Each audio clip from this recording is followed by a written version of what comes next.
नेपाल र चीन सदियौंदेखि भूगोल, संस्कृति एवं परम्पराले घनिष्ठ रूपमा जोडिएका छन्। सन् 1955 अगस्त 1 मा दौत्य सम्बन्ध स्थापना भएदेखि यो सम्बन्ध अझ विस्तारित, बहुआयामिक र सघन हुँदै गएको छ। शान्तिपूर्ण सह-अस्तित्वका 5 सिद्धान्तहरू नेपाल चीन मित्रताको आधार स्तम्भको रूपमा रहेका छन्। नेपालले निरन्तर रूपमा एक चीन नीति अवलम्बन गर्दै आएको छ र चीन विरुद्ध कुनै पनि गतिविधिको लागि आफ्नो भूमि प्रयोग गर्न नदिने प्रतिबद्धता जनाएको छ। चीनले पनि नेपालको सार्वभौमिकता, भौगोलिक अखण्डता तथा राजनीतिक स्वतन्त्रताको सदैव सम्मान गर्दै आएको छ। यस वर्ष विक्रम सम्वत 2077 श्रावण 17, तदनुसार सन् 2020 अगस्त 1 मा दुई देशबीच कूटनीतिक सम्बन्ध स्थापना भएको 65 वर्ष पुगेको छ। नेपाल र चीन बीच द्विपक्षीय सम्बन्ध स्थापना भए यता विभिन्न तहहरूमा भ्रमणहरूको आदान प्रदान हुँदै आएको छ। यस्ता उच्च स्तरीय भ्रमणको आदान प्रदान तथा जनस्तरमा बढ्दै गएको सम्पर्कबाट द्विपक्षीय सम्बन्ध अझ सुदृढ तथा घनिष्ठ हुँदै गएको छ।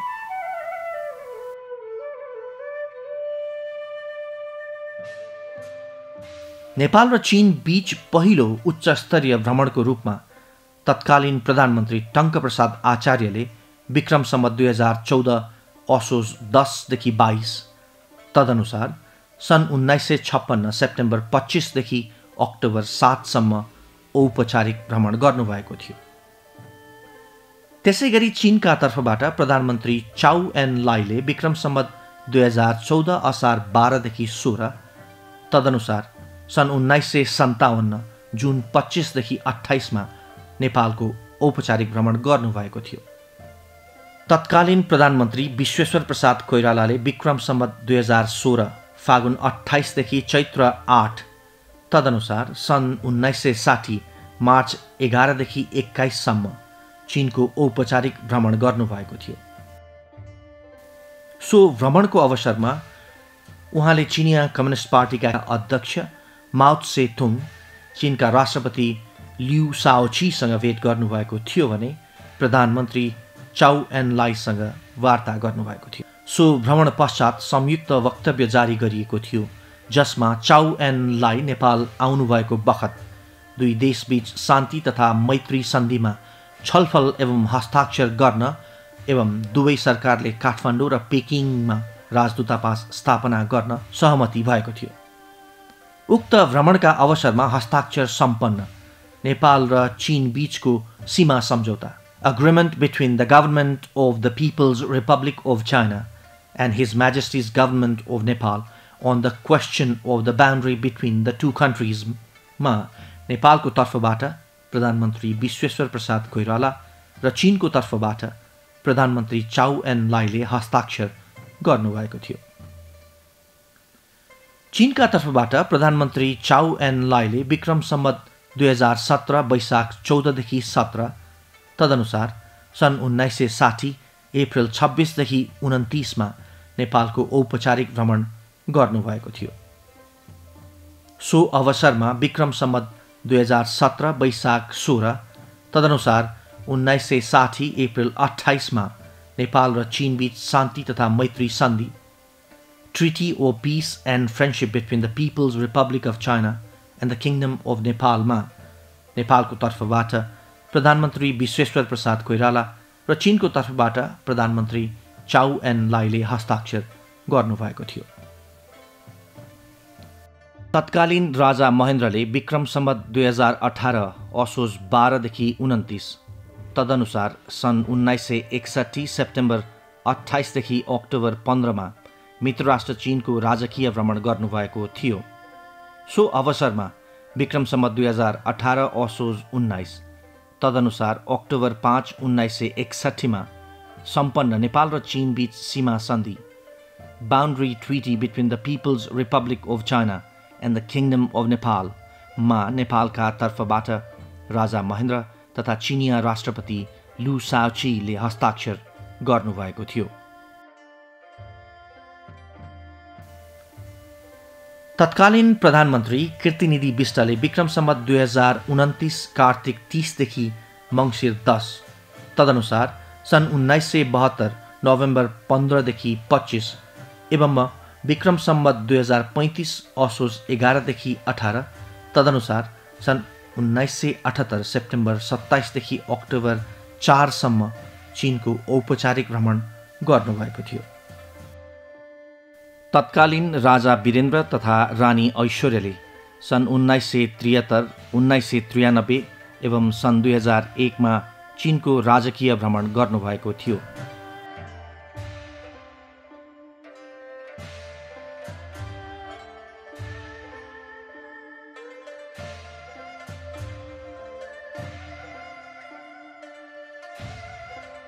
त्यसैगरी तत्कालीन राजा ज्ञानेन्द्र तथा रानी कोमलले सन् 2002 जुलाई 9 देखि 18 मा चीनको राजकीय भ्रमण गर्नुभएको थियो।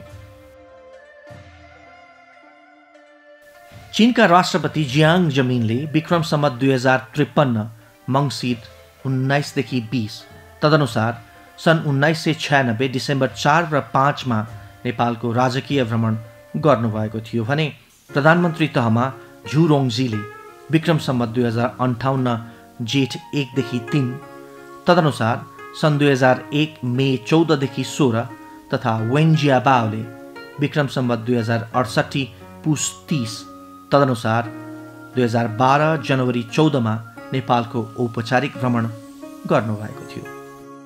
नेपालबाट तत्कालीन प्रधानमन्त्रीहरू गिरिजाप्रसाद कोइराला, मनमोहन अधिकारी, शेरबहादुर देउवा, पुष्पकमल दाहाल, माधव कुमार नेपाल, बाबुराम भट्टराई, सुशील कोइराला लगायतले विभिन्न समयमा चीनको औपचारिक भ्रमणहरू गर्नुभएको थियो।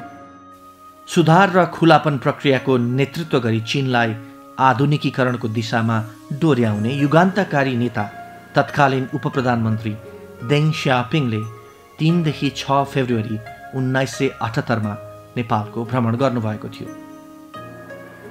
हालैका केही वर्षहरूमा दुई देशबीच विभिन्न स्तरमा भ्रमणहरूको आदान प्रदान तथा द्विपक्षीय सहयोगमा बढोत्तरी भएको छ भने दुई देशबीच महत्त्वपूर्ण सम्झौताहरू समेत सम्पन्न भएका छन्। विक्रम सम्वत 2072 चैत्र 7 देखि 14, तदनुसार सन् 2016 मार्च 20 देखि 27 मा प्रधानमन्त्री केपी शर्मा ओलीले चीनको औपचारिक भ्रमण गर्नुभएको थियो। भ्रमणका अवसरमा प्रधानमन्त्री ओलीले चीनका राष्ट्रपति सी चिङफिङसँग शिष्टाचार भेट गर्नुका साथै चिनिया समकक्षी प्रधानमन्त्री ली खच्याङसँग द्विपक्षीय भेटवार्ता गर्नुभयो।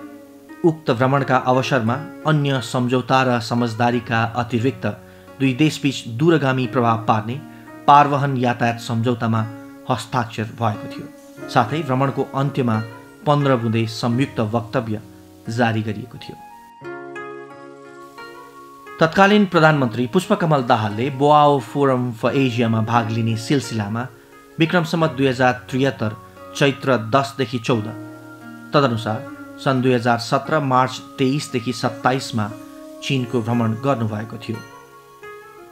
भ्रमणका क्रममा बोआओ फोरमलाई सम्बोधन पश्चात उहाँले चीनको बेजिङ र लासा भ्रमण गरी चिनिया राष्ट्रपति सी चिनफिङ, उपप्रधानमन्त्रीहरू क्रमशः झाङ गोली र वाङ याङ लगायत उच्च पदाधिकारीहरूसँग भेटघाट र कुराकानी गर्नुभएको थियो।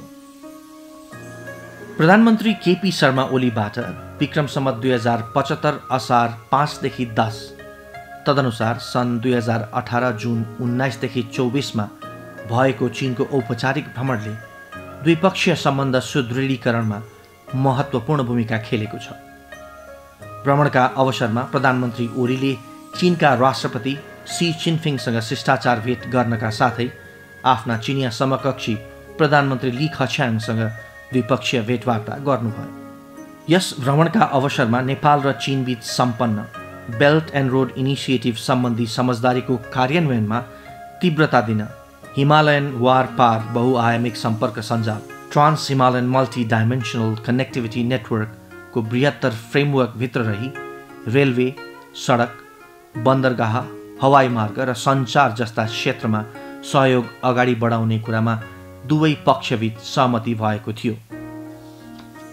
यस क्रममा दुई देशबीच सम्पन्न रेलवे कनेक्टिभिटी सहयोग सम्बन्धी समझदारी द्विपक्षीय सहयोगको इतिहासमा महत्त्वपूर्ण सम्झौताका रूपमा रहेको छ।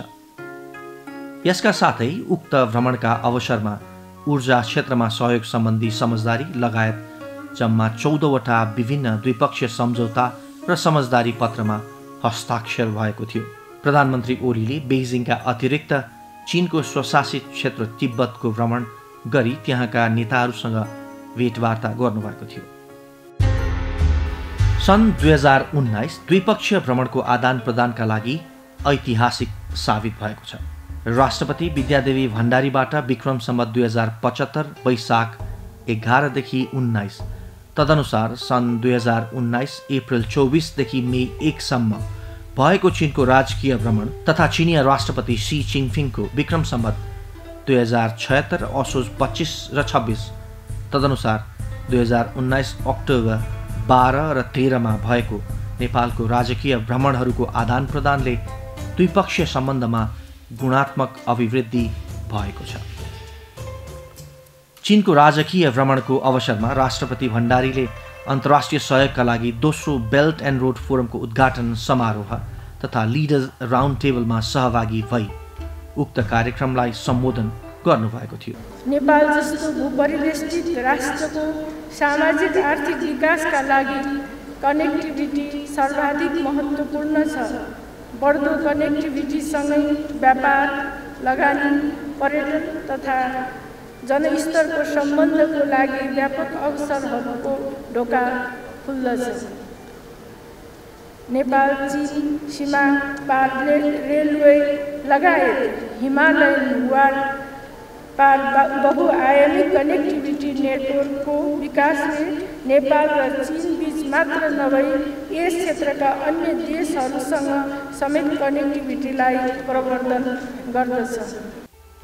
भ्रमणका अवसरमा राष्ट्रपति भण्डारीले आफ्ना चिनिया समकक्षी सी चिङफिङसँग द्विपक्षीय भेटवार्ता गर्नुभएको थियो। यस भ्रमणको अवसरमा सन् 2019 मा हस्ताक्षर भएको पारवहन सम्झौताको प्रोटोकल लगायत अन्य महत्त्वपूर्ण दस्तावेजहरूमा हस्ताक्षर भएको थियो। पारवहन तथा यातायात सम्झौताको प्रोटोकलले चीनका 3वटा भूबन्दरगाह तथा 4वटा सामुद्रिक बन्दरगाहसम्म नेपालको पहुँच स्थापित गरेको छ। साथै दोस्रो बेल्ट एन्ड रोड फोरमको अन्त्यमा जारी गरिएको संयुक्त विज्ञप्तिमा नेपाल चीन सीमा वारपार रेलवे लगायत हिमालयन वारपार बहुआयामिक कनेक्टिभिटी नेटवर्क समावेश गरिएको छ। चिनिया राष्ट्रपतिको तर्फबाट 23 वर्षको अन्तरालमा नेपालको ऐतिहासिक भ्रमण सम्पन्न भएको छ। यस भ्रमणका क्रममा नेपाल चीन बीच रहिआएको मैत्रीपूर्ण सम्बन्ध बृहत साझेदारीको तहबाट रणनीतिक साझेदारीको तहमा प्रवेश गरेको छ, जसबाट नेपाल चीन सम्बन्ध नयाँ उचाइमा पुगेको छ।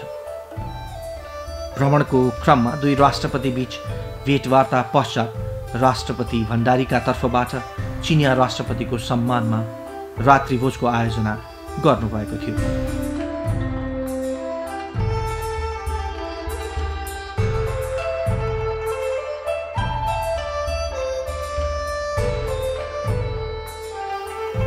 दुई भ्रमणका अवसरमा केरुङ रसुवागढी काठमाडौँ सीमा पार रेलमार्ग आयोजनाको सम्भाव्यता अध्ययन सम्बन्धी समझदारी पत्र, टोखा छहरे तथा बेत्रावती स्याफ्रुबेसी टनलको निर्माणमा सहयोग सम्बन्धी समझदारी पत्र, सीमा व्यवस्थापन प्रणाली सम्बन्धी सम्झौता लगायत 20वटा महत्त्वपूर्ण एवं दूरगामी प्रभाव पार्ने सम्झौता र समझदारीहरू सम्पन्न भएका छन्।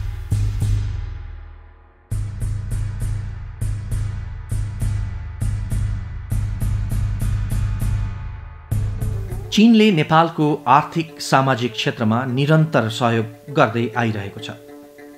द्विपक्षीय सहयोग अन्तर्गत सडक पूर्वाधार निर्माण तथा सुधार, ऊर्जा, जलविद्युत, मानव संसाधन विकास, स्वास्थ्य, शिक्षा, अन्य सामाजिक क्षेत्र तथा सुरक्षा लगायतका क्षेत्रमा सहयोग गर्दै आएको छ। चीनका राष्ट्रपति सी चिङफिङले नेपालको राजकीय भ्रमणको अवसरमा चीन सरकारले सन् 2020 देखि 2022 मा नेपालको आर्थिक सामाजिक विकासका लागि नेपाल सरकारलाई 3.5 अर्ब RMB अनुदान रकम उपलब्ध गराउने घोषणा गर्नुभएको छ। उक्त रकमबाट आयोजनाहरू छनौट गरी छिट्टै वित्तीय सम्झौता हस्ताक्षर गर्ने नेपालले प्रस्ताव गरेको छ। भूकम्पपछिको पुनर्निर्माणमा चीन सरकारले उपलब्ध गराएको 3 अर्ब RMB मार्फत 25 वटा पुनर्निर्माण सम्बन्धी आयोजनाहरू कार्यान्वयनका लागि सन् 2016, 17 तथा 18 मा 1 अर्ब RMB का छुट्टा छुट्टै समझदारी सम्पन्न भए। यस अन्तर्गत 11 वटा आयोजना सम्पन्न भइसकेका छन् भने 14 वटा कार्यान्वयनको चरणमा छन्।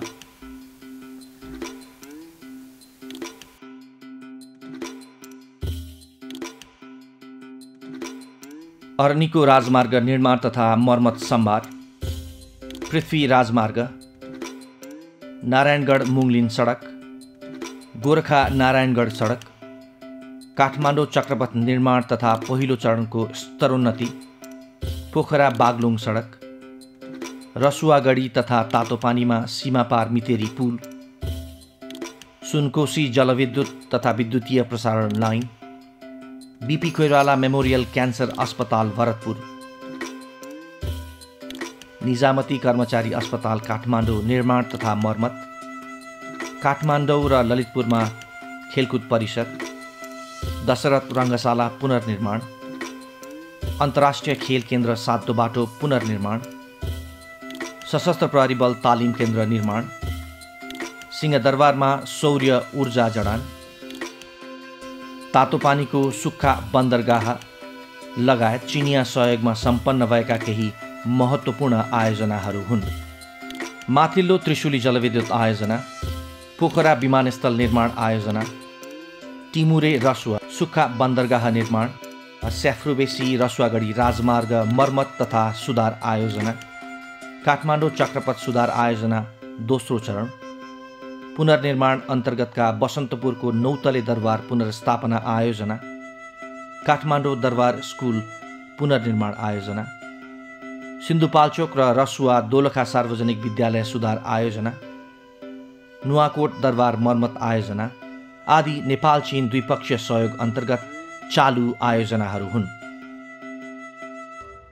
नेपाल चीन सीमापार रेलमार्ग, टोखा छहरे तथा वेत्रावती स्याफ्रुबेसी सुरुङ मार्ग, मदन भण्डारी विज्ञान तथा प्रविधि विश्वविद्यालयको निर्माण आदि द्विपक्षीय सहयोग अन्तर्गत प्रस्तावित आयोजनाहरू हुन्। चीन सरकारले चीनको स्वशासित क्षेत्र तिब्बतसँग सीमा जोडिएका 15 जिल्लाहरूको जीवनस्तरमा सुधारका लागि शिक्षा, स्वास्थ्य, खाद्य तथा सामग्री लगायतका सहयोगहरू प्रदान गर्दै आइरहेको छ। नेपाल तथा जनवादी गणतन्त्र चीन बीच belt and road initiative BRI सम्बन्धी समझदारी पत्रमा सन् 2017 मे 12 मा काठमाडौँमा हस्ताक्षर भएको थियो। नेपाल र जनवादी गणतन्त्र चीन बीचको ऐतिहासिक सम्बन्ध समय समयमा हुने उच्च स्तरीय भ्रमण तथा विभिन्न परियोजनाले मात्र नभई जनस्तरमै प्रगाढ रहेको छ। चीन सरकारले नेपाल सरकारका कर्मचारी तथा विद्यार्थीहरूलाई चीनमा तालिम तथा अध्ययनका लागि छात्रवृत्ति प्रदान गर्दै आइरहेको छ। हालसम्म नेपाल र चीनका विभिन्न 13 वटा सहरहरूबीच भगिनी सम्बन्ध स्थापना भएको छ। आउँदा दिनहरूमा नेपाल र जनवादी गणतन्त्र चीन बीचको दौत्य सम्बन्ध अझ गतिशील र घनिष्ठ बन्दै जानेमा दुई मत छैन।